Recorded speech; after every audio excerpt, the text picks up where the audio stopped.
if you start living that very self-reliant lifestyle, if you start training, if you start taking care of your health and your fitness, if you create this bubble of security, things are not going to find you, because it's like when you buy a snow thrower, it doesn't snow that whole season. You know what I mean? Like it's one of those things where because you're living that lifestyle, you're probably going to prevent a lot of those things from happening. And in the off chance that something does, you're ready for it versus the person that says it can't happen to me. And then they are blindsided when it does. Fasten your seatbelt. Do you have what it takes to survive in the woods? On today's episode, I have my good friend Kevin Estela from Fieldcraft Survival, and we're going to talk all things survival. Let's get to it. You teach survival for Fieldcraft, Correct. Is that correct? Or is there a more technical term? Well, I mean, survival, I always tell people, is the worst case scenario. Survival is when everything is going wrong, right? Things are going sideways.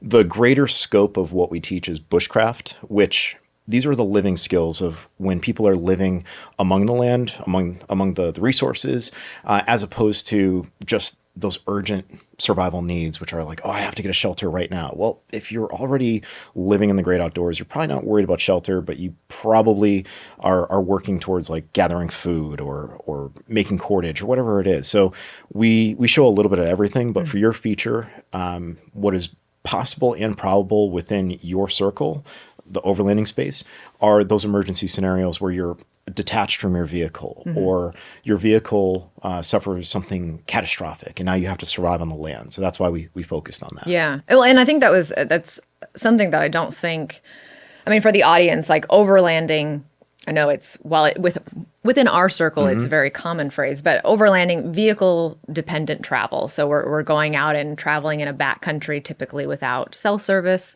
or well outside of any resources. I can't call anybody to come help or save me. But a lot of times we build our vehicles to be capable off-road, and we have all of the odds and ends and, the luxuries. Super soakers. Oh, super. Of course, always. But I think something that people kind of neglect to address or even think about is what happens when you have to leave this very abundant resource, your vehicle.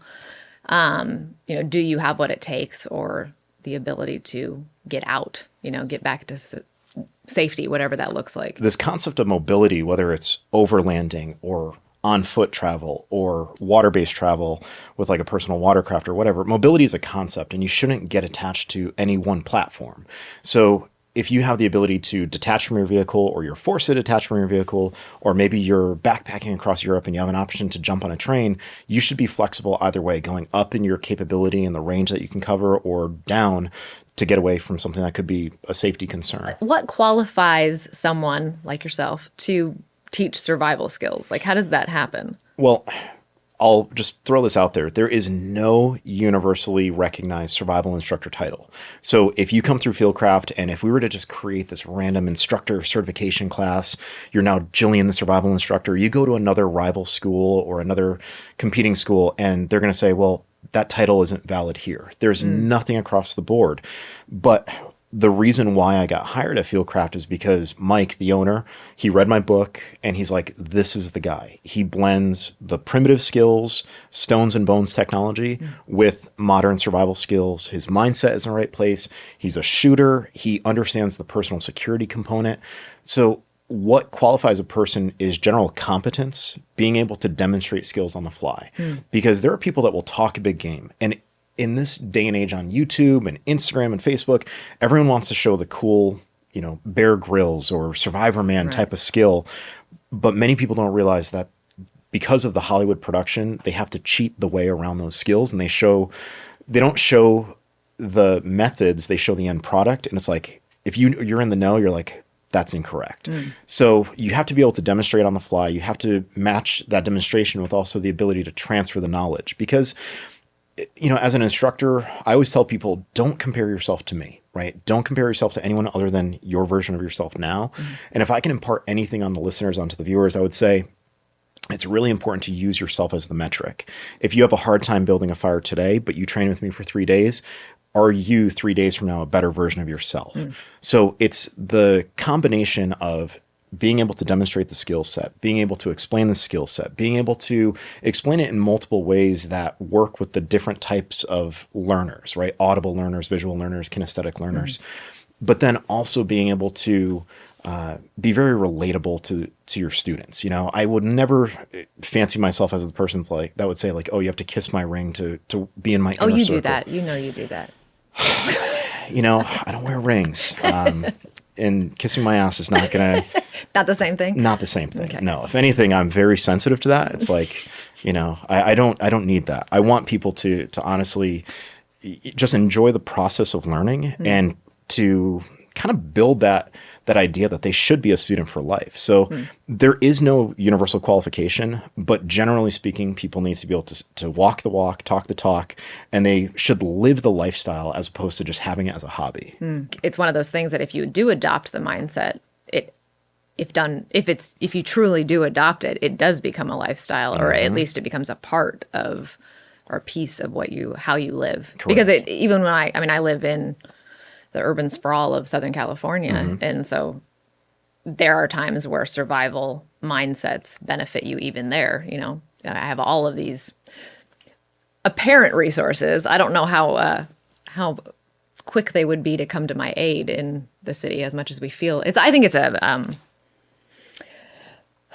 illusion of how like we feel like, oh, I'm fine. I'm safe. I'm in the city. But things can still happen. You still have to be able to have like switch into the mindset of, I don't know, taking care of yourself. And do you know how to do that? And it's a universal concept, right? So if we look at survival concepts, we talk about protection. Protection is a concept. And in the overlanding community, protection could be you sleeping in a rooftop tent. Although I know you're getting away from the rooftop tent. Yeah, right? I know. I See, just took it follow off. you. Yeah. So you have to think of concepts. Now in the urban center, I mean, if you're traveling, maybe that's your Airbnb or your hotel. Do you have protection from the elements? Protection is also the clothing that you wear, right? People don't realize that you should leave your house every single day with clothes to spend the night in. If you ever had to hunker down like on the side of the road or in your vehicle or underneath a poncho shelter or whatever it is. But that's a concept. Another concept in the city is water. Another concept is a warmth, right? Like you have all these different concepts that when you go out into the great outdoors and you learn about them, in the worst case scenario, it brings in that concept of relativity too. It's like, oh, we've camped out in Spanish Fork. It was freezing one day, and now we're camping in Southern California and it's in the 50s. I've been through worse. I can get through this. So the whole idea of this training, which is what we stress upon our students, is the training makes you realize I've done it before. I can do it again, right? And that's the value of going out there and pushing yourselves and trying things that other people, again, aren't willing to do. So by addressing those concepts in the great outdoors, you recognize them at home. We just had a huge blackout in North Carolina, and that blackout was caused by a bunch of idiots shooting at the power station. Now, all of Moore County went black for about 5 days. Now, I got my power back a little after 2. My buddy Jerry got it a little after 3 or 4. But people were like, this is terrible. We don't have anything. And it's like, you have the greatest hard shell tent ever. It's called your house. You have water that's not on the electrical grid. I mean, the list went on and on and on, but people were freaking out because they didn't have that training. And if we can get people to not freak out, if we can improve people's lives by showing them, look, it could always be worse. Be thankful for what you have. Stay positive. Be optimistic. If we can win over their mind, then they can win over any situation. And that's something that I feel like we missed. There's a few generations recently that had just kind of missed that education. I think this was something that was just a part of the conversation from parent to, offspring or the next generation. And maybe that was just time, the era that that was happening in. I don't know. With technology, do we have so much at our, disposal and so much convenience? Are we choosing to walk away from like the practicality of just being prepared? And how I think we just don't take care of ourselves. Like the personal responsibility element of just going through life feels absent in a lot of ways. And you know what it is too? We're very comfortable with learned helplessness, right? Very comfortable with it. It's like, oh, don't worry, the government will take care of me. I mean, the example I always bring up is Hurricane Katrina. The government couldn't figure out how to give out bottles of water. Right. how is that government going to take care of you on a much greater scale, a grander level? And how are they going to take care of a more complex situation? They can't. So the solution is going to be disregard that learned helplessness. And if anything, learn self-reliance. Now, people laugh at this concept of being a prepper, or they laugh at this idea of being a quote unquote survivalist.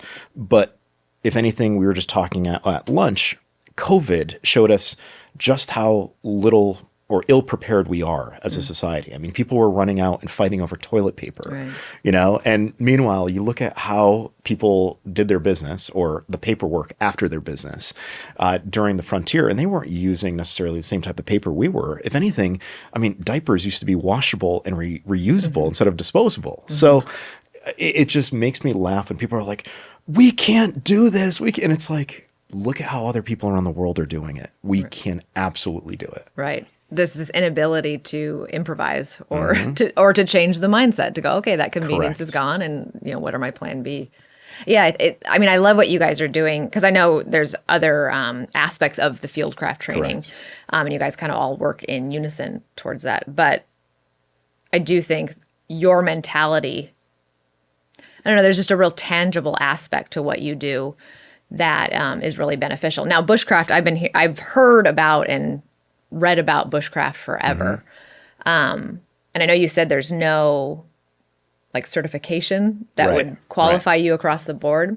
But what is your specific qualification? Because you you are a teacher, like truly a teacher. That was your former life, right? So what's the story behind that? I kind of lived in two different worlds. I had like one leg in one and one leg in the other. So my background, as you alluded to, I'm a former high school history teacher. I spent 14 years doing that. 2020 was my final year, and I tapped out after 14 years and 2 months of being a high school history teacher. Formally educated as a teacher, 2 master's degrees, all that great stuff. But around the same time that I started teaching at the high school, I was also working at the Wilderness Learning Center, which was a full-time survival school in upstate New York. Okay. So I would teach through the school year. Whenever there was a break, I would drive 6 hours to the U.S.-Canada border, and I would teach up there with my late mentor, Marty, who was a Vietnam veteran, an Army survival instructor, and then a civilian survival instructor after a full career in the military. Okay. So I was his protege, and I spent many years working at Marty's. I was working, whenever I wasn't in the high school, I was working at the Wilderness Learning Center. I would spend a week up there, 2 weeks up there, a week on, a week off throughout the whole summer. I did that from 2007 to 2012. And then in 2011, I branched off and I did my own company because I was starting to write more magazine articles, eventually the book. And instead of saying, well, I work at this company over here, my mentor was like, you need to just do your own thing and just create the LLC, and that's what I did. So my background was learning through Marty, learning through a lot of the other formal schools like Maine Primitive Skills School, Jack Mountain Bushcraft.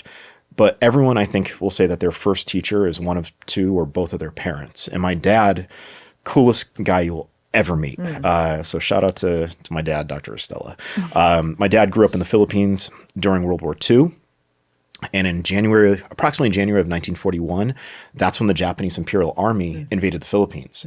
So my grandfather moved the entire town into the jungle. My dad lived in a cave from January 1941 to roughly August of 1945. Wow. So he was basically a caveman. I say that my dad was cooler than Tarzan, and actually related to the Filipino Tarzan. Little random tidbit. Okay, good to know. But it's interesting because he taught me at a very young age all these skill sets, right? He used to check the house every single night, every single window, every single door, making sure that we had that concept of security in mind. And we'd go hiking and he'd say, the first thing you do is you pick up a stick. And I'm 5 or 6 years old hiking with my dad. And he's like, pick up a stick. I'm like, for what? And he goes, there could be dogs, there could be people. You have to hit them with it. And I'm like, I'm 5 or 6 years old. And Filipinos that are listening will laugh because we're all stick fighters. Okay. So over the years, I learned from my father. I learned from, working in outdoor retail. Eventually, I got connected through Filipino martial arts, through Saya Kali, with these amazing SMEs that were in the survival space. Wait, what's an SME? Subject matter experts. Okay. It's just one of those terms that's used, within the industry. A lot of the instructors that you'll meet will hesitate to call themselves experts. I don't even like saying expert. I'd rather say I'm just an SME because I might know more than most. But the minute you say expert, many people will kind of rest on their laurels and they won't strive to be better and better. And I'm always learning, always studying. So my qualifications, I spent a lifetime developing these skills, constantly reading, constantly training, writing magazine articles, writing a book, testing myself out there with students and proving that I could not only do it, I could talk about it, I could articulate the pros and cons of various reasons for this method over that method, and just being a reliable source, and something that is very important as an instructor is being able to cite your sources, because you don't want to just say, well, it's how we've always done it, because who says that, but being able to say, look, this is documented in Richard Graves' Bushcraft. This is documented in, Ray Mears' Out on the Land, and being able to say, look, I guarantee in that chapter you're going to find it. And when I teach my classes now, people are like, you sound just like what you wrote in the book. I'm like, I wonder why. I've been basically teaching the book for years now. Have you ever found yourself in a spot where you actually had to implement these things? Oh yeah. Okay, tell me your juiciest story. Okay, so probably the one that stands out the most was 2016. I did a float trip in Alaska. In 2015. What's a float trip? A float trip is referred to sometimes as float dragging, which is where you have a rubber raft and you're floating on the river, but because of the changing water levels and the constant change in the terrain up there, you might be pushing the raft, you might be dragging the raft, you might be floating the raft. Okay. Well, in 2015, I met up with a friend of mine who lives in Alaska. He's a custom knife maker, and he's like, look, I've been trying to test this knife in the Alaskan wilderness for the longest time, but my writer, a fellow friend of mine, Terrell Hoffman, couldn't make it. He goes, would you want to do it? I'm like, absolutely. Now, I had no idea what I was getting into. Okay. But I said 100% because I was like establishing myself as a magazine writer, working with this company, that company. And I was like, this would be like the ultimate test. And I knew that it would change me, but I didn't realize how much it would. Well, on that trip, we floated over 100 plus miles north of the Arctic Circle on the Sag River. And along the way, we're catching fish, we're building fires, we're riding out storms, we're doing all of what I've taught for years now on this self-sustained float trip where we didn't have contact with the outside world other than a Garmin inReach. And on the very last day, the raft that Mark used was a one-seater. So we had to build this like little seat for me to sit on in the front, and all the water's hitting me. So on the very last day, like I'm in every single piece of apparel I have. And by the last day, like I had dropped, I think like 8 or 9 pounds after putting on, I think 15 pounds prior to the trip because I knew I wouldn't be eating as much. So I'm freezing and I'm borderline hypothermic. So I've got a jet boil and I'm filling it with water, boiling water, putting it in a metal canteen and putting it under my arms. That was like the ultimate test of just survive the elements. I mean, it was so ridiculously cold. And then only a few months later, I did the thing for the History Channel, second thing for the History Channel, where I had to walk through the Mexican desert through cartel territory, which was awesome.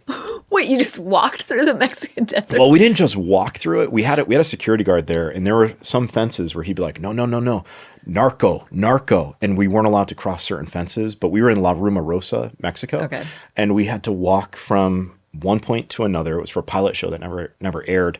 And we only were given a knife, a metal cup, a dry bag, and a tarp. And one fire starter to walk like an unknown distance, which ended up being like 28 miles over three days, 3 nights, or 4 days, 3 nights. And that was a test of survival skills. So I've definitely enjoyed testing myself, sometimes more than others. And it's always good to just know your limits. And that would be, again, another concept to know. Like you should know your vehicle's capability. You should know your capability. You should know how long can you go without a meal. Now, after that cheesecake that I just ate, I could go quite some time. Well, I love that that you had like the opportunity to go out and do practical application. But you do something that at least I've seen in years past. I'm not sure you're still doing it, but the Ziploc challenge. Yes. Was that inspired from that Mexico experience? So Mike is the owner of Fieldcraft, former Green Beret, former CIA contractor, and started Fieldcraft in 2016. He got the great idea in 2021. He's like, the desert, one Ziploc bag, 72 hours. It's going to happen. Oh, this was his inspiration. Totally his idea. And that's when he said so Ziploc funny. bag, I showed up with a gallon-sized Ziploc bag, and he goes, too big. So he said this one, and it was a 1 quart-sized gallon bag, or 1 quart-sized bag. And that was a great exercise in like, okay, what can I put in that bag that covers my basics? And I knew the terrain I was going into, and I had, our medical guy there and our camera crew there. So if worst case scenario, they could pull me out, but I was like, not happening because. But for the audience, Yeah. you had to pack a quart-sized Ziploc bag Yeah. with, that's all you were allowed to take. Correct. And I had like long sleeves on and a scarf, but I had a emergency bivy sack in there, which was very, very tiny, about the size of like a clementine. And then, a Swiss Army knife and some fishing gear. And, I ended up catching fish at Diamond Fork Creek and, building a sun structure, because in the desert, the number one thing that's going to kill you is the sun exposure. So I built that right away. I used Reynolds oven bags to treat my water, like to carry my water inside of a bandana. So I made like a giant backpack, like a camelback out of a bandana. I'm sorry, my shirt, Reynolds oven bag. And, it was fun, but every single day from like 10 o'clock until 3, I just slept, because you're not moving around when it's 97, 98 and blistering heat. And when the desert wind would pick up, and Spanish Fork is known for the wind, I mean, it dries you out. You turn into a raisin. So it was basically a lot of me going to the river, treating water, drinking that, going back, sitting in the shade. And then I was bored. So I bushcrafted a fish trap. I bushcrafted a bird trap, like all sorts of stuff. I made a slingshot, just like your baby, which I'm waiting to see. There were things that were left on the cutting room floor, things that I made where people were like, oh my God, you made all of that? I'm like, yeah. They're like, well, we only can put it into like a 7 or 8 minute video. Right. Yeah, it was a fun challenge. And then we did another one with our gal Ricky, who has since moved on to a hospitality job. Love Ricky to death, where I was told you're going to leave Ricky after 48 hours. And Ricky had to stay there the final night. Wait, did Ricky know this? No. And that was the funniest You part. are mean. Okay, so let's clear the air. I was called, you're a toxic male, this and that. And I mean, people were sending me You're not toxic. That was mean, though. I have my moments. Always patient, that's a teacher in me. But I was told by one of our guys, he goes, it's no fun watching me do it, because like I'm calm, I'm cool, collected, and I just get it done, and very pragmatic. He goes, it would be funnier if I left Ricky and then left her a note and made it really dramatic, and I did. But then I went home, I grabbed a few things, I came back, and I was actually in the wood line about 100 yards away from her, just making sure she wasn't going to freak out or anything like that, because we told people we were doing it in this one area. Well, we had cars looking for us from random fans. And I was concerned for Ricky's safety, because that night we're like, are these people like Fieldcraft fans or Fieldcraft stalkers? Like, it would be a very great opportunity for someone to find us when we have nothing. So at one point I snuck back into the camp. I was only about 15 feet away from Ricky, and I'm like, maybe I should sleep with my back against the shelter we made, but Ricky was armed. So I was like, I can only imagine this headline, right? Like, I sneak back in the camp to take care of Ricky. She shoots me in the face. Yeah, this is Probably not HR would love that one. So yeah, that was the second one that we did. And we're planning on doing others. We've offered it to the public. We've had students come out, and they've loved the challenge. And the funny part about that, and maybe it's me being a jerk, I enjoy having a table full of food where it's like, after 48 hours, you get to eat that, but you can't touch it beforehand. So they're looking at everything, and they're like, oh my gosh, I would give this right now just for that. Oh my God. And I as the instructor, I don't have to follow the rules. So I'm there like, eating. You are mean. I'm glad we didn't have this as a part of our class. We wouldn't have made it. There could be a part 2. No, I don't. No Ziplocs involved. Only backpacks. Well, so did Ricky forgive you after this? That's actually why she left, right? Ricky shot me with elk dung. When I walked back in, she had made a slingshot, and she had some dried up elk poo, and I'm filming her, and she shot me with it, and she actually hit the front of my camera. She was angry, but then she forgave me, and it was funny, because within the first couple of weeks of Ricky working, we had her rappelling off the roof of Petzl, like 90-foot high building. She's rappelling, and she's a fake prisoner in this one scenario based training that we used to do, and maybe we'll do again. And now she's doing this Ziploc bag challenge, and like, people don't realize when you work for Fieldcraft, it's a different job every single day. You never know what you're going to be tasked with, right? Sometimes we're tasked with taking you and, showing you a few things. Sometimes we're tasked with going to these expos. Sometimes, people don't realize like you might have the different levels of management along with, the people that are just hourly all working together to fulfill packaging and things like that. Like we really are striving to build that culture of, we look out for one another. Well, I think you guys have done a great job at Fieldcraft as a whole coming in. And I know it's been kind of alongside the overland community, at least in its inception. Yes. But I think, that seems like an obvious fit to me because of some of the preparation that just goes along with overlanding. Yes. So it kind of seemed like an obvious fit. And if you've got the overlanding kit, like you're halfway there, like we just got to hone you in a little bit. But I know we've talked about Utah, and that's been our touch point with Fieldcraft is at headquarters and Spanish Fork on the property. But that's not where you're based. Correct. So tell us about these satellite Fieldcraft things Sure. that you guys have got going on. Well, right now we have Utah and we have North Carolina, and we're slowly kind of expanding our footprint in Texas. And at one point, Mike's vision was we're going to have a different Fieldcraft satellite office in different regions of the country. So Utah would be the west, Texas would be the south, North Carolina would be the east. I would love to have a northeast and get up to New Hampshire and kind of establish myself there.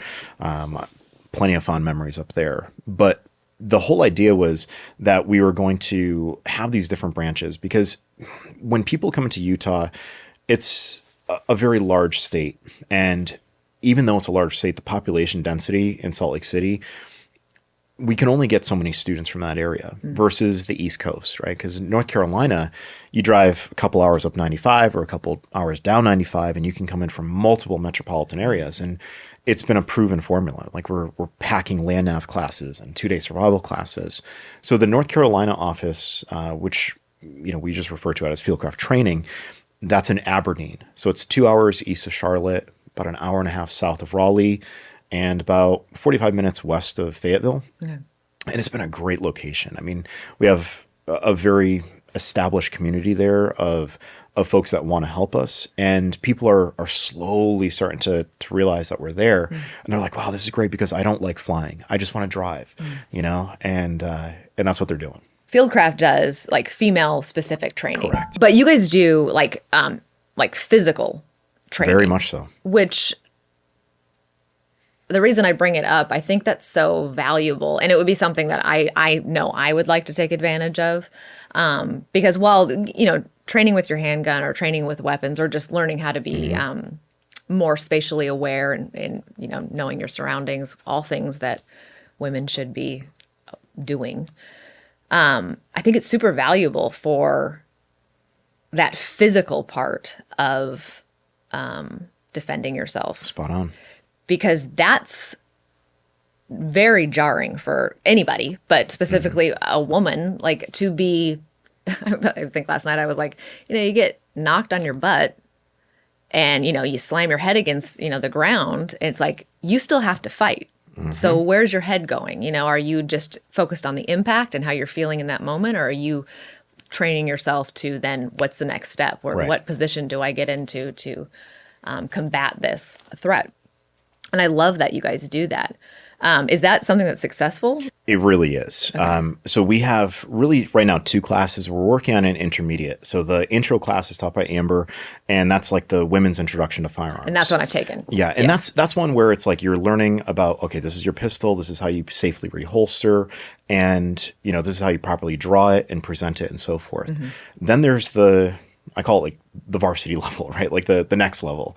And that's with Kirsten Morgan, who is a former SWAT officer. Kirsten is relatively small in stature, but she makes up for that size with just aggression. She's asked me to be shot multiple times with various pepper sprays and whatnot. And the last time I was asked to do that, I had to fly out like in a matter of hours. I'm like, I'm good. And then my buddy Jerry was like, I'll do it. And Jerry's a former SWAT guy, and Jerry's been hit with mace and pepper balls and things like that. All of Kirsten, and Kirsten is smiling the whole time, right? Scary, scary woman. But I completely agree. And, I'll say that one of the classes that we do is personal security, which we do co-ed and then we do a women's only. And the beauty of that one is it's taught in individual scenarios. Now, I've had the luxury of being the role player in personal security, so I get to be the one that levels up the aggression. And without giving away what we're teaching, because I don't want students to be like, oh, he's going to do this. I mean, I've carjacked in personal security, and I've grabbed people in personal security. I've kidnapped people in personal security. And it is important, male or female, to change your perspective and think like an attacker, think like a bad guy, because then you understand, like, if I were to rob this place, if I were to kidnap this person, what would that look like? Because if you can think from that perspective, you can reverse engineer how to defend yourself. The personal security class is one where it's better to experience it in that scenario, that we will do a good after action and you can kind of sit through it and live through it there in training, than to wait for it to happen in reality, because it is very jarring. Anyone that's got a loud mouth probably has never been punched in the face, right?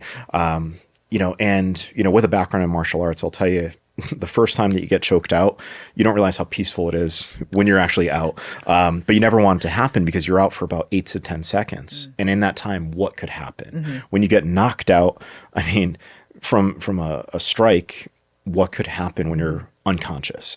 So you really have to defend yourself. You really have to, again, apply that concept of protection, whether it's survival or it's in a defensive scenario, having that wherewithal, regardless of your gender, regardless of who you are. Like, I'm 6 feet tall, 215 pounds. There could be 2 guys, 3 guys that could take advantage of me, right? Steal whatever they have off me.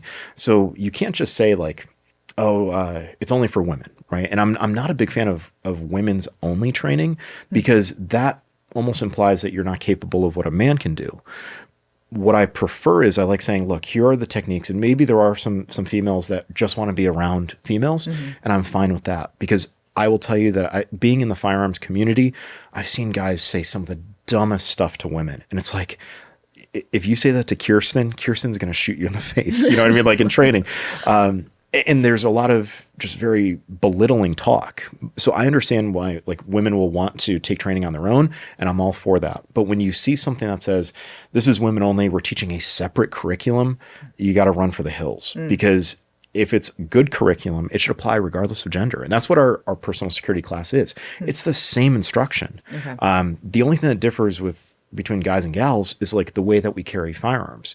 Women don't typically wear a belt. Right? I don't think you have one on right now. I don't have one on right now. See, I pay attention. And you tend to carry things off body, right? Fanny pack or in a purse or whatever. So there are different considerations there, but the POI is exactly the same. The plan of instruction is exactly the same, and because we recognize at this company that it doesn't matter what gender you are, you will become capable with a certain set of skills. Yeah, I can't, stress that enough. I think that's been a mindset, because the girls and I, we travel solo often, or at least, in small groups of women or whatever. And then we are also encouraging other women within the space to go out and do the same, which I think is, like, the ultimate empowering. It's really, it's fun. It shows all these, it just shows you that, one, you're learning a lot about who you are, because it takes away the distractions of anything else. So you're really able to focus on that. But it also shows a lot of deficiencies that you have. And one of those early on was that I just don't have great awareness of any threats. I'm not assessing situations. And I have to be very clear. Like, I've had people, when I say these things, they go, oh, so why are you always afraid? Why do you have to carry a weapon? Why are you fearful of everything? And I'm always trying to kind of explain that in context. I think it's so valuable for, depending on whatever you're comfortable doing, and that's, each person's choice. Right. But you need to be exposed to just adopting a mindset of protection. And when we're out together, we're all we've got, or I'm all I've got.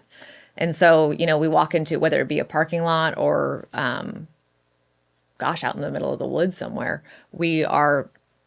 you have to have that mindset constantly. Right. It never should. I am very aware when, oh crap, I've lost focus. I am now going through the motions and I'm not paying attention to anything. And then I'm starting to go, there could have been a threat there. There could have been a threat there. And again, I'm not walking through life fearful in any way. Right. But it's just taking ownership of everything and being just someone who's present in every scenario. There's an expression we use in SIOC, right? Filipino martial arts system. We say there are no victims, there are only volunteers. And if you think about it, it would be worthwhile talking about some of the ways people are taken advantage of when they do travel. A lot of people don't realize that one of the ways that people get taken advantage of with Uber is the car pulls up that you're in an Uber to a side wall, and another car pulls up, and now you're locked in that Uber. So you have to fight from the back seat to the front seat, right? People don't realize that type of thing happens. Recently, there were just 4 American tourists that were kidnapped in Mexico, right? After, I believe, a tummy tuck surgery. So they're down there, and I don't know if it just happened or if they were down there waiting for it to happen, but they were likely in a foreign environment, not used to it. They got caught in the middle, and their best defense is distance, right? So something that we can all do when we travel is, if you do have to take an Uber, you can print out directions ahead of time and give it to your Uber driver and say, look, this is how I want to get there. It's not so much an issue now with that type of transportation because everything is kind of set for a price, but taxi drivers would run up the meter. Right. You know what I mean? So like, that's one way that you could be taken advantage of if you don't know how you want to get from point A to point B. But if you show the awareness, then they're going to be like, oh, this person is tuned in a different way. They're becoming what's called a hard target. And you think about it, that's ultimately the goal. You want to be someone that people are going to say, not that one. Right. You know what I mean? So people take advantage there. Porters in foreign countries will take your bag unless you pay them off or you're very stern. Something that, and I'll be specific in this regard, young ladies are always taught, be polite. Be polite. There's a time not to be polite, and if someone is not respecting you, if someone is threatening you, you're not worried about them referring to you as a bitch or referring to you as, oh, she's nasty. Be that nasty person. Be the biggest bitch you can be, because what's at stake? Everything that you have, you're being the rest of your life knowing that you were victimized, right? So I think it's really important for people to learn to be proactive in their safety, learn how to de-escalate when necessary, but then also how to level it up before going ballistic with a firearm. You know, even something as simple as, if you're pointing at someone, now you're singling them out versus using your whole hand. It's a very different message. I've heard people say, oh, if someone's following you, look at them. Well, if we look at this world as either being filled with predator or prey animals, and you can only differentiate the two. If I had to say am I predator or prey, I will much rather say I'm a predator than I'm a prey animal. If you look at certain predator animals and you make eye contact, they'll see that as a sign of aggression and they'll attack. So there are times when you have to read the room and you have to understand, do I look at them? Do I get to an area where there are more people? Do I just put more physical space by running? Do I confront? Do I stand my ground? And all of those are constant questions you should be asking, constant things that you should be, running through your head and having that clarity. And quite honestly, the scariest thing, when I used to be a teacher, I would see students walking down the hall on their phone like this, and I'd hold my fingers out and I'd snap my fingers in front of their face, and they'd be like, I didn't see that coming. I'm like, I had my hand out the whole time. You walked into my fingers. Cell phones, put your back against the wall, look at your phone up here. It's the same way that we teach in the firearms courses. All your reloads, everything that you do is up here, so you keep your eyes up. Eyes up, eyes up, eyes up. The cell phone is such a draw for so many people, but it's also a reason why people get taken advantage of. Right, it's such a distraction for us, and it's just become a part of our culture to have the phone out when you need to waste time All or the you feel time, awkward. right? You can't stand there and just observe the room. Right. But yeah, that's when I was first getting into firearms like 10 years ago, and I think we've kind of gone off track a little bit. That's fine. Is it really ever off track when you're overlanding? No. All roads lead to somewhere. That's right. It's not about the destination, I've heard. It's about the journey. That's right. I know. We're like one mind. That's kind of scary. No, well, when I was first going through just getting familiar, and honestly, I mean, I guess I want to say this because I think some people are, maybe they've just purchased a firearm, which we know happened a lot recent, like in the last couple of years. But I think people are really lacking in going and actually learning just the basics of the handgun, and then going through like proper training and what are you going to do if you actually have to use this? It's a lot different. There's a lot more to it than just going to the range and firing. But I had a lot of instruction in the beginning, and I remember one of them was just, okay, you get out of your car in a parking lot, and that first assessment, you stand up, you're shutting the door behind you, and you assess every individual you come in contact with. So, say you pass 10 people from here to the store, and you attach threat level colors to those. So, what's a high risk and what's a low risk or threat. And again, I could hear someone saying like, oh, so you're just afraid of everybody. You're constantly, but it's something that I still find myself doing naturally is I'm just watching constantly of everything. And I want to see when someone moves in a way I didn't expect. I just want to be aware. And being a female, that's simply because I can't afford to get that first hit that you spoke about. Because I don't want to be unconscious for 8 seconds because a lot can happen in 8 seconds. Absolutely. And so while I may not be able to stop every threat, I want to at least have the first step in the right direction. So I know, again, that just adopting a survival mindset is something I just don't feel like we have. It's just not a lot of common sense. I just had another podcast where we talked a lot about common sense, and it's like that should be with that. This idea that we just need to be aware to be able to survive. Let's level up your mindset right now. Okay. Stop using the word survive that encounter. You're going to win that encounter, right? You think about it. Positive thinking. Exactly, right? Like if you say, well, we're just going to survive. So when someone's running at me, I'm just like, I'm going to win this, and that works. Absolutely. Well, I would say, what I would say is this, right? Right? If there's an old expression, if you think you can, you won't. If you know you can, you might. Okay. If you already are allowing someone to live rent-free in your head, if you're already allowing someone to get in your head and psych you out, you're already doubting your capability. If you're a female, if you're a smaller stature, individual, if you're a male, it doesn't matter. If you carry the right tools, you don't level the playing field, you elevate it to your level and you make them come to you. So I would say avoid using that word survive, because in the first Rocky survived, but he got the bag beaten out of him. I don't think anyone wants to go through that. But then you look at like Rocky IV, and again, he got the bag beaten out of him, but he beat the Russian, which, he beat Ivan Drago, right? So again, you want to change that mindset. You want to adopt that mindset of I am going to win, right? Because if you say, well, I don't know, you're already doubting yourself. You're going to doubt your training, and that's not going to end well for you. As far as looking at people, Cooper's color code, right? Because that's where it came from, it can be confusing because you have condition white, condition yellow, orange, red, right? If you just say threat, no threat, they're either a threat or they're not a threat, either predator or prey. You can cut down all the possible answers, which could be clutter in your head, and just say threat, not a threat, threat, I'm looking at that one, right? And that's what you need to focus on. Because I will say practically that is what's happening at the yeah. end. Like once you kind of have done it often, you're just assessing everybody. But it's amazing how much you can learn and how much people will give away when you're watching things. And to that point you made earlier about making eye contact or not, that's interesting to me because I didn't think about the engaging the threat, and then if that turns out that encourages more of a threat to you. And don't smile at them. Yeah. Right? Because if you smile at a wild animal, they see it as growling. There's all sorts of interesting. Are humans the same way? Many of that. If you smile at the wrong guy, I'm sure they're going to approach you. Yeah, I'm typically not in a smiling mood when I'm having to interact with that type of an individual. But I've found, and I guess maybe correct me if this, but I've found that making eye contact, prolonged eye contact, and I can see how that could be aggressive. But for me, it's always been like, I need you to know that I see you. And to me, that's a massive deterrent. I think as women and as people with cell phones and all these things, like we don't want to be rude. We just want to kind of cower and act like you're not there.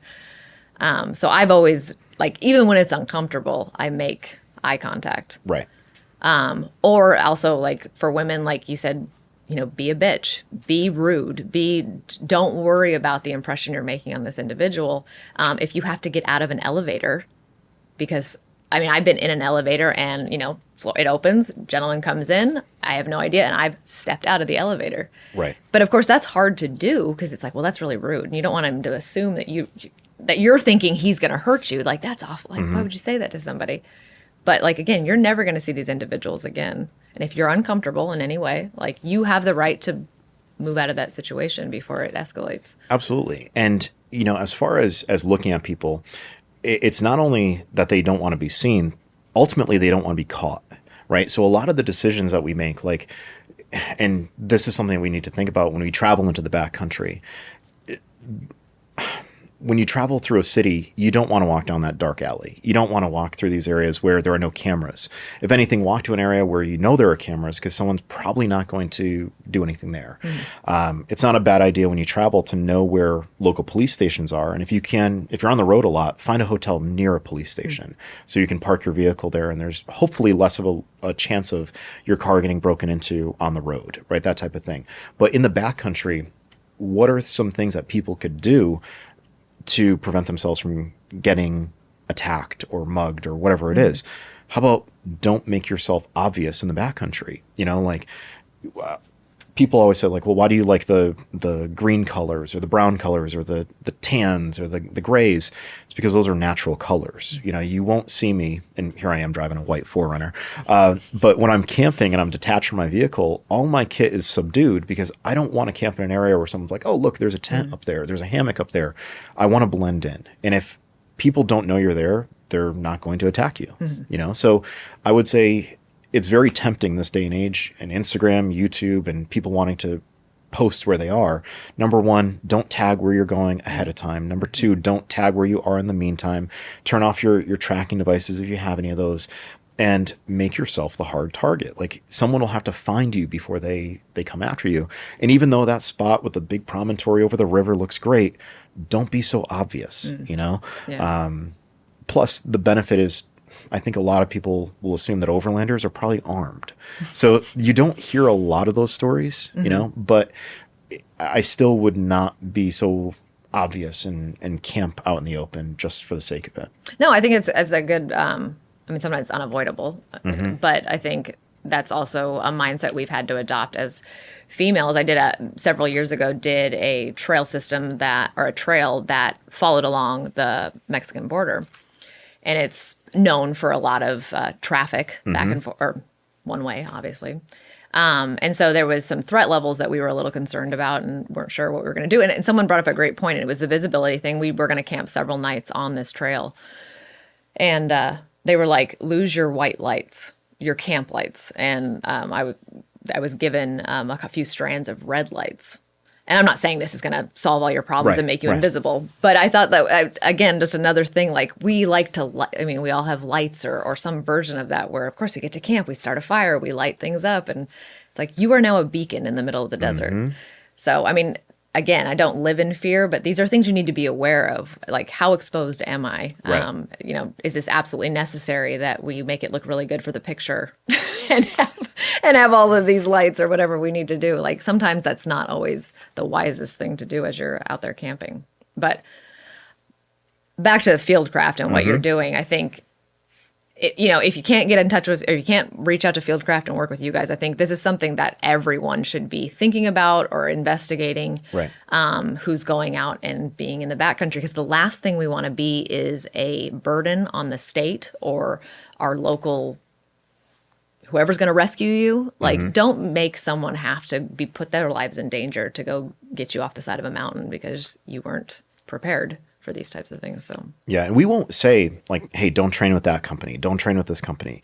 We don't see those companies as competition, because ultimately our job, and I think everyone will agree with this at the company, is we want to make you more self-reliant. Right. And if you train with another company that gets you to that goal, God bless you. Because again, just like we can look at people as either predators or prey, you can either see yourself as an asset or a liability.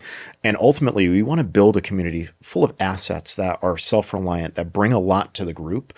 And if you go and train with a rival company, good, we don't care. Ultimately, of course, we're a business. We're going to want you to come and train with us.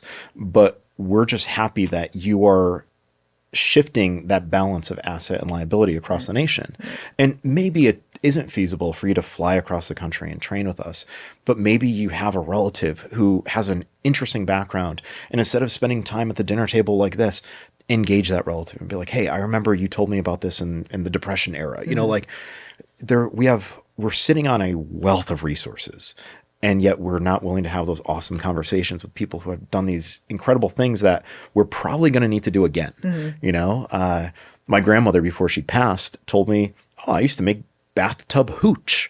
I'm like, I would love to know how to make booze in my bathtub, especially out in Utah. I don't think they'd like that out there. No. But, Yeah, I just think we need to start tapping into our local resources. We need to start training. It doesn't matter where you train. Of course, we want you to train with us, but just keep training because it's going to happen again, right? Yeah, well, and I think there's been, like you mentioned, I mean, there's things that have happened in our very recent history in our country, whether it be blackouts or freezing, like last year or a couple of years ago when Texas just like froze, and it was a stress on their whole system. And how about like 3 weeks ago when I was there and I brought the freaking cold weather to Texas and my damn hunt got canceled. That's right. Oh, no, but this stuff happens, and I think we're really starting to see the cracks in the infrastructure of our system. It's not as robust as we thought it was, or at least not as kept up to date. And like, I'm from California, and it's when you really start digging into the power grid, it's horrifying. When you think how many people are dependent on, or just that snow we got recently. Yeah. I'm pretty sure you guys saw it too, but there was footage of the military airdropping food and water into Wrightwood, which is like Southern California's local mountains. But those guys have been buried under all that snow. Yeah. And it doesn't happen like that. So how many of those people were actually prepared to hang out for 3 weeks? And here's the interesting thing about that scenario. That's a very, very large Airbnb community. Right. So there are people that don't have stockpiles of food up there. They just have the bare bones, the shells of the house that they're in. Point. And they don't have the food. So when they're like, oh, they should have food. No, they're on vacation. To your point about the instability and to your point about, just being exposed to what's actually happening, look at the train derailment in Ohio, right? We're hearing more and more about these things happening on a regular basis. And when people say, oh, you're paranoid, you'll never have to leave your house and bug out in an emergency, it's like they still haven't gone back to their homes and it's been over 4 weeks. So even though 9 out of 10 scenarios are resolved within 72 hours, how about 4 to 5 weeks in Ohio? And it's being referred to as a chemical Chernobyl. Yeah. Like they're not getting that property back. And yet, if you talk about it, you're paranoid. And there's that double standard, right? Like no one will question you and your preparedness and what you're doing to protect yourself or safeguard your family if something has already happened to you. Right. But if it hasn't, you're now the freak. You're the survivalist. You're the person that is drinking the Kool-Aid that everyone talks about. So I would say don't worry about what strangers have to say about you. Your immediate friends and family. I always talk about your 5, right? Like, who are the 5 people in your life who would be there in case your house burns down at 3 a.m. with a jacket, a cup of coffee, right? Those are the people whose opinions should matter. If someone says, oh, this girl, Citizen J, she's got a crazy rig, or she's a weirdo, just be like, I don't care what you think. You know what I mean? Because their opinion shouldn't matter. Your closest 5 should. That's really all that matters. And I think I want to survive. I want to live another day. I wanted to ask you though, because I knew you flew here. Yes. And I always wonder when you're limited to flying, because I know what we kind of all carry in our vehicles. Yes. And obviously it's almost unlimited, maybe depending on where you live, but your vehicles have a lot more flexibility. But when you fly, what are you carrying as far as survival, like on your person? And I know that might end up being your bag, but I'm kind of like on you. Like, what do you? The only thing I take out of my pockets when I travel, pistol, spare mag, blades. I have a flashlight, left front pocket. I have about 6 feet of paracord, left front pocket. I have a lighter, left front pocket. I have a bandana in my left rear pocket. I have a wallet in my right rear pocket. And I'm saying these locations because consistency is really important when it comes to self-defense, right? And you want to know where to access certain tools with the least amount of searching as possible to speed up your response time. Now, that's just on my person, and I fly with them everywhere. When I get to my location, depending on the airline, they may put a cable tie around your bag, like a duffel bag, which is comical because you can still get inside the bathroom. But I immediately upload what I took off in the bathroom usually, because again, no victims, only volunteers. I'm not leaving that airport unless I'm squared away. Now, what I carry in my bag is the same thing I carry every single day.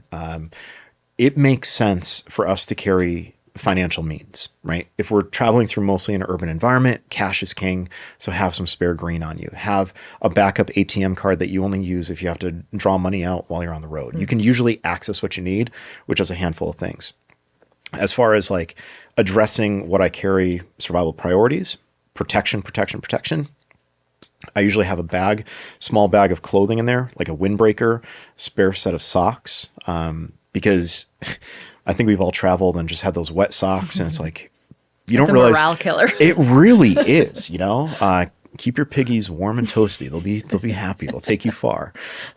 So I usually carry a pair of socks. I carry a wool watch cap because if I did have to sleep against something, I'll put the hat on and I'll hunker down and I'll sleep like a baby.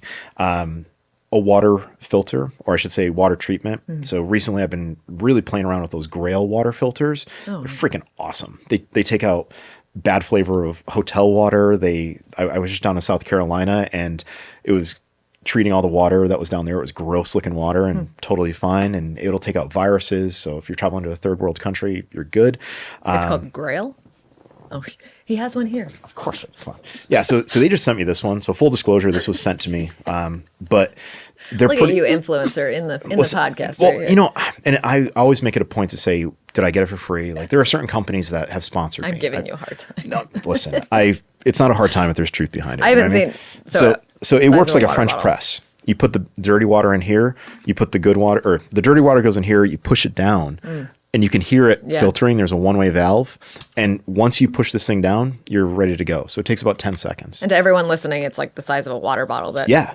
collapses in on itself. So they make a couple of them. And I'll have to get you set up with them. They're good people. Oh. And honestly, I was talking to them. They ghosted me for a while. I'm like, what the hell happened? Like, I thought we were going to work out something cool. So I typed in something on the power of social media. And next thing you know, the company reached out. They're like, hey, that guy, he left. He didn't have access to his phone. Oh my God, we apologize. I'm like, guys, I believe in second chances. I appreciate you guys reaching out. But other things in the bag. Resupply, right? We live on our phones. Our phones are important for navigation. So I always have extra batteries for flashlights, extra batteries for the phone. Repair. Repair happens, right? You may need to patch something, stitch something, duct tape something. So there's always a little bit of repair stuff with me. Communication. We were talking about like you travel into the backcountry and you might be out of the reach of a cell phone. Well, a Garmin InReach allows you to text message anywhere in the world. And instead of just having like a whole laundry list of people that you want to reach out to when you use it, have your two, right? 2 of your 5. So I know George and Jerry, if I say, hey, I'm good, they know not to contact the rest of my family back home. But if I say, hey, come and get me, I've got 2 cops and they're going to find the ways and the means to get me out of there. So fire starting, there's always a whistle in there. There's always a headlamp in there. We can't see in the dark. It makes sense to carry a headlamp until we can, right? Until we evolve to have massive eyes. And I mean, with this size forehead, there's plenty of room for the eyes to grow. And then there's other things that I can mention. Like there's other first aid gear in there. There's, I carry some basic food. And of course, there's always coffee on me. And then, you have some other basic tools.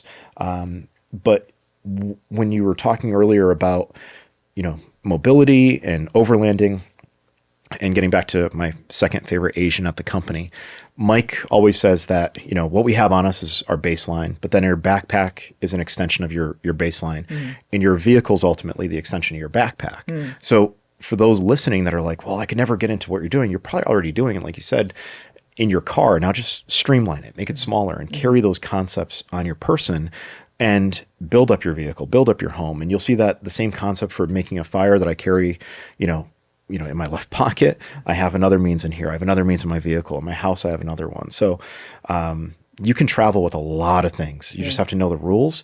And you can also resupply when you get in the field. Just go to your local Walmart, go to your local hardware store. And you can travel with a couple bags and rent a vehicle and explore the backcountry, so. Well, and even if you're not doing overlanding, I think we've seen with the recent snowstorms that have hit kind of suddenly in places that weren't ready for them, a lot of people were stranded on highways. And I don't think the average person, I mean, you may never camp a day in your life and that's fine, but like we don't realize the necessity of having a kit in your car.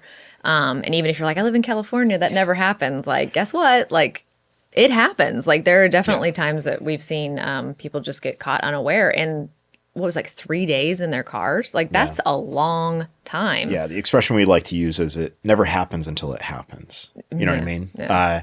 And recently in Buffalo, there were people that were stranded on the highway during that snowstorm.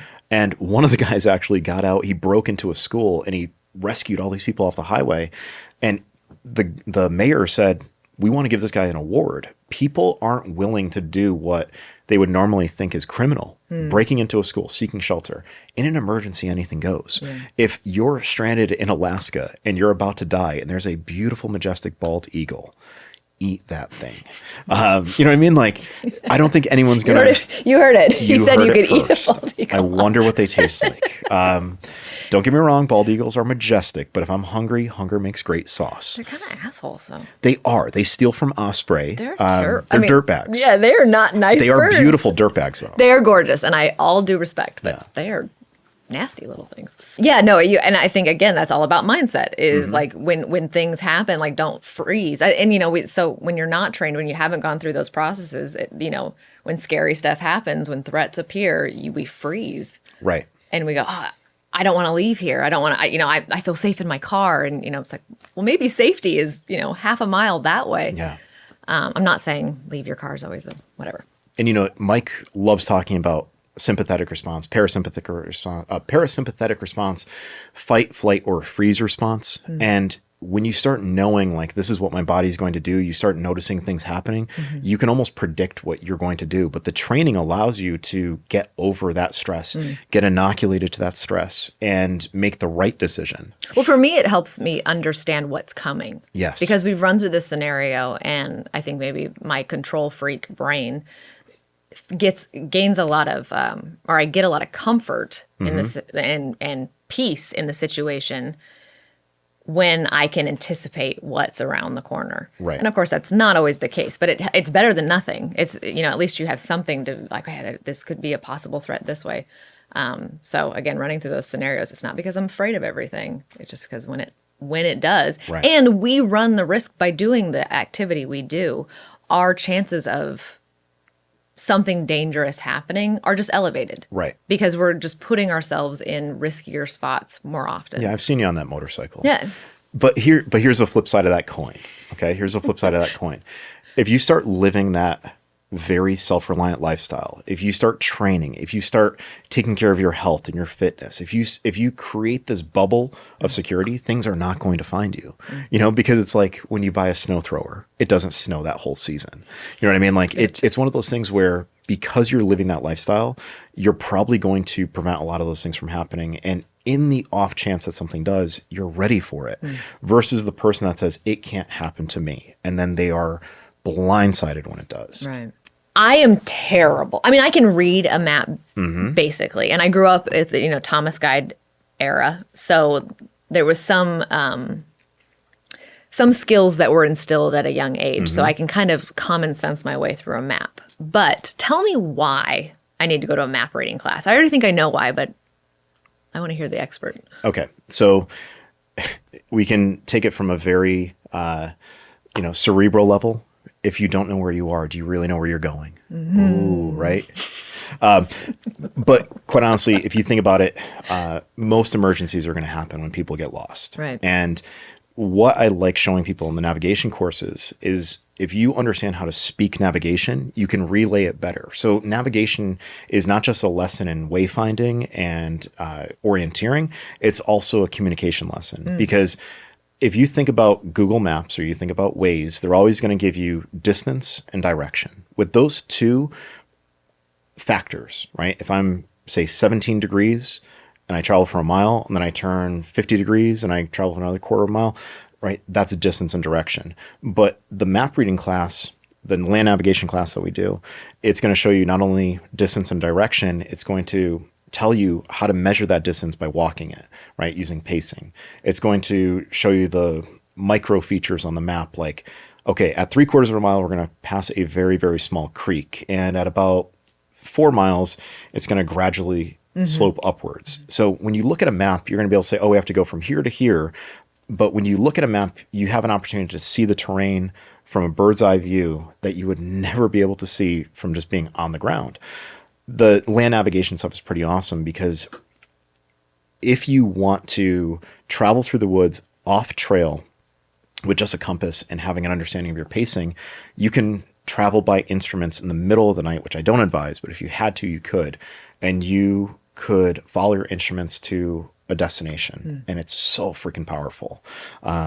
It's one of my favorite skill sets to teach. And it's like one of those lost things, It because really with is. technology, I mean, it's great. I have I have the inReach. I have the ability to look at maps through satellite. Like, I feel pretty safe. Right. But, what if this was a long-term thing and I wasn't able to charge those batteries? And how deep does this survival game go? Oh my gosh. And I'm like, I don't know if I was handed an unfamiliar paper map and told I needed to get to a certain coordinates if I could figure that out. It's super valuable too. Every navigation class starts off with like a cheesy teacher introduction. And what I always say, as the former history teacher, I always say, when Magellan's ship circumnavigated the world, the navigator survived. They were willing to mutiny and kill the captain. They did not kill the navigator, right? And that just goes to show you that if you have that skill set, you are so valuable. And now think about how that value transfers to your family, to your loved ones, the party that you're traveling with. So make sure that you know how to navigate.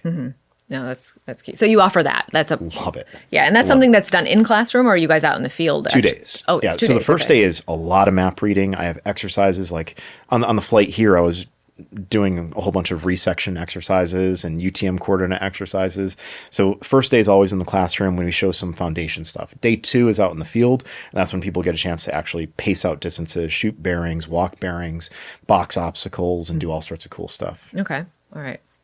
And then what else do you offer? What else do we offer? Okay, so survival side of the house, canning and jarring with Kate Smith. Kate is awesome. Does a lot of homeopathic medicine, power lifter, CrossFitter. She could probably carry both of us on her shoulders. Yeah, she's like jacked. Yeah, she's like ripped, but like in a very she doesn't. It's not real obvious. Like, and her voice doesn't match her physique. Yeah. Like, you picture her being like, "I will take you." She's the softest spoken, sweetest individual. I loved it. The way she is not someone I would choose to mess with, and yet she's like picking up like herbs and telling you how. Yeah, and I was she's like, awesome. This is such an interesting combo. Kate is so cool. So she does all the canning and jarring classes and our edible plants courses, and then we have the medical courses: emergency treatment, austere med. We have family homes aid station, where it's like if you have to take care of a family member and the power goes out, how do you do that? Elderly or whoever it may be, homebound care. We have other courses that we have on the survival side. We're doing a survival shotgun course with my buddy Jerry, because shotgun, it's kind of lost favor to the AR-15, but it's a great wilderness tool. Plus it's fun to shoot, right? So we have that course. We have on the personal security side, that's with Kirsten. We have the women's intro to course with Amber. We have all the mobility classes, the mobility experiences with Mikey Hernandez. That's our intensive one. Glover just started something called Rewilding, which we're going to do twice this year. It's a very, very small class, like 6 people only, and we're still waiting on putting that together, but it's going to be pretty cool from what I hear. Rewilding. Okay. Yeah, you never know with Mike. Mike. That's definitely true. Yeah.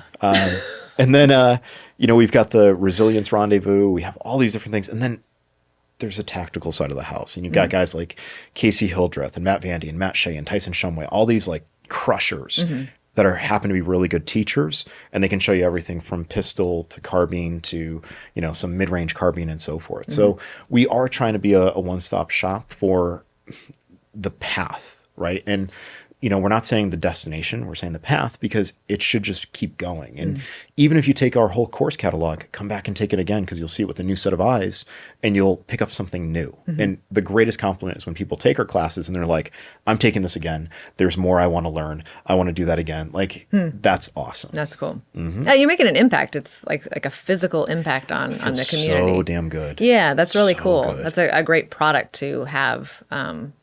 Just to be connected to. It's got to be, it's very gratifying. And just to have unique conversations and experiences with people. We just did one up in Greg Anderson's property in Pacific Northwest, where I was in this pouring rain with students the whole weekend. And when you have that shared food, shared hardship, and shared fire, you really build connections. And we all can laugh now in our group email about like, man, that water, oh my God, it was beautiful down there, but my feet are still wet, you know, or, oh my God, I never thought I could make a fire until you showed me split the wood, remove the bark, get rid of all the moisture, and boom, and it's so gratifying. I really do enjoy what I do. Did you ever spend any time on a farm? No. You ever hear that expression, everything you need to know in life you can learn on a farm? I have heard that, yeah. It's so true. And I think, yes, you can learn everything you need to know in life on a farm, but you can also kind of color your understanding of the world through hardship training. You know, when people say like, oh my God, I have so much work to do, it's really hard work. I'm like, is it really work? Do you want to use that word after you see the guy baling hay in 120-degree heat out there? Is it work or is it a task? You know, so I think you're spot on with that one. Well, and I think that's why we overland. I think that's where the addiction to the activity of going out and testing ourselves and not always. Sometimes we just want to go to camp and, you know, have a beer and enjoy the fire and we want it to be relaxing. But sometimes like we choose to let's go hit a specific trail system and see if we can finish, you know, see if we can get to the end of this, and knowing that comes with inherent risk. And if that happens, or if that rainstorm moves in or whatever it is, like things get exciting real fast. And I think that part has shown me the most about who I am. Yeah. And who I would like to be. Because sometimes it's like, oh, I'm deficient in some areas, like, but that's good to know. Yeah. And obviously those worst case scenarios are going to show up and then it's going to be too late. And having camped with you and having seen your culinary prowess and, you know, being aware that so many times in this day and age, people want to have their survivability ranked. I'm going to give you... I'm getting ranked. Yeah. I don't know if do you want letter grade or do you want like a scale of 1 to 5? I don't know. Letter or numbers? Letter. I would like a letter grade teacher. Okay. Mr. Estela. Okay. So I will give you, I'll give you a P for proficient. I won't give you A, B, C, or D because that's just unfair. But I'll say that you're highly proficient. What's HP. P? It's what you shouldn't drink. So if anyone ever asks that question, never drink your pee. It's gross. I haven't drank my own pee. I don't suggest you do that. It's going to put toxins back in you. So what is pee? It's proficient. You are very proficient. You still have a lot to learn. Absolutely. But we all do, and that's totally fine. Highly proficient with overlanding, 100%. Culinary skills, yes. Saving the campfire, that's an inside joke. Yes. So your pee, very close to highly P. Okay. HP. Yeah, I'd say that. So and that's a good ranking, by the way. Okay. Like you don't want to be D. That's deficient. Okay. That would be bad. Okay. Well, Kevin, thank you so much for being here. I appreciate being graded, I think. But I love the explanation on the courses and seeing what Fieldcraft offers. And if anyone has any questions, where do they go for information on that? We're on multiple channels. You can go right to our website, fieldcraftsurvival.com. You can find us on Instagram at Fieldcraft Survival. You can find us on YouTube. You can find Mike's other channels on YouTube as well, Prepped Life and our main channel. We're on Twitter. I manage our Twitter, so if you see weird stuff, it's coming from me. Okay. And you can find me at Estela Wild Ed on Instagram. That's just my last name, Wild Ed, short for Stella Wilderness Education. And you'll probably find me around the campfire. And as far as the grade, I would barely consider myself an HP myself. So okay, well, I don't feel so bad. Yeah, right? Because, you know, I shy away from the E level, which would be expert. Okay. All right. Well, thanks again. Thank you so much for having me.